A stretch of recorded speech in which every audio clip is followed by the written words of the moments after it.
Boar Out There by Cynthia Ryland.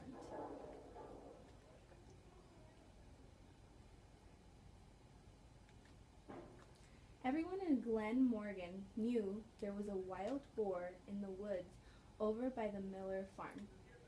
The boar was out beyond the splintery rail fence and past the old black Dodge that somehow had ended up in the woods and was missing most of its parts.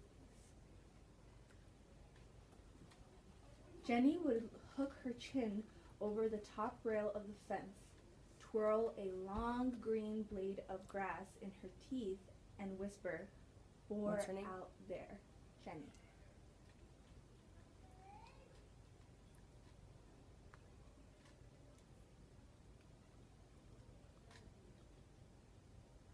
And there were times she was sure she heard him.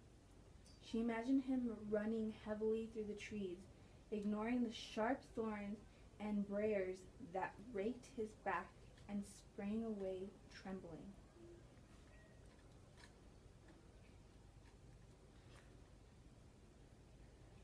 She thought he might have a golden horn on his terrible head.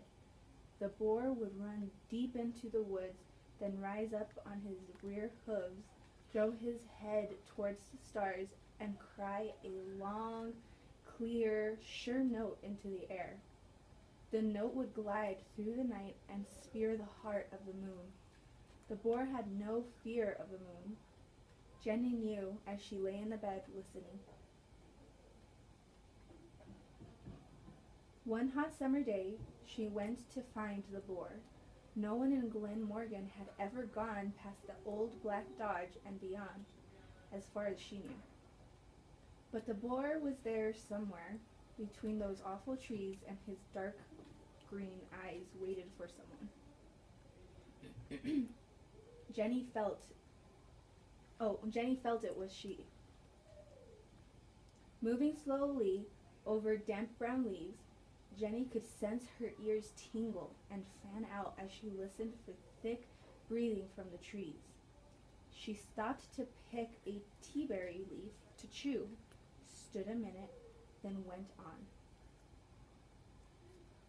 Deep in the woods, she kept her eyes to the sky.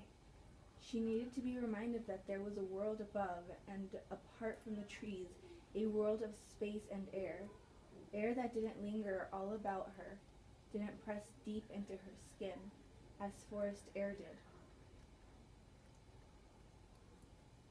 Finally, leaning against a tree to rest, she heard him for the first time.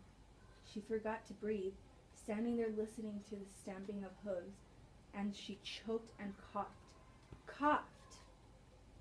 And now the pounding was horrible, too loud and confusing for Jenny. Horrible. She stood stiff with wet eyes and knew she could always pray, but for some reason didn't. He came through the trees so fast and she had no time to scream or run, and he was there before her.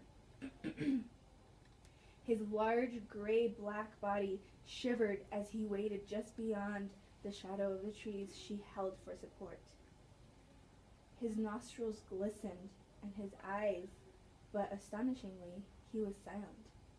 He shivered and glistened and was absolutely silent. Jenny matched his silence, and her body was rigid, but not her eyes. They traveled along his scarred, bristling back to his thick hind legs. Tears spilled, and flooding her face, Jenny stared at the boar's ragged ears, caked with blood. Her tears dropped to the leaves, and the only sound between them was his slow breathing. Then the boar snorted and jerked, but Jenny did not move. High in the trees, a blue jay yelled, and suddenly it was over. Jenny stood like a rock as the boar wildly flung his head and in terror bolted past her. And now, since that summer, Jenny still hooks her chin over the old rail fence and she still whispers, "Boar out there." But when she leans on the fence looking into the trees, Her eyes are full, and she leaves wet patches on the splintery wood. She is sorry for the torn ear of the boar, and sorry he has no golden horn.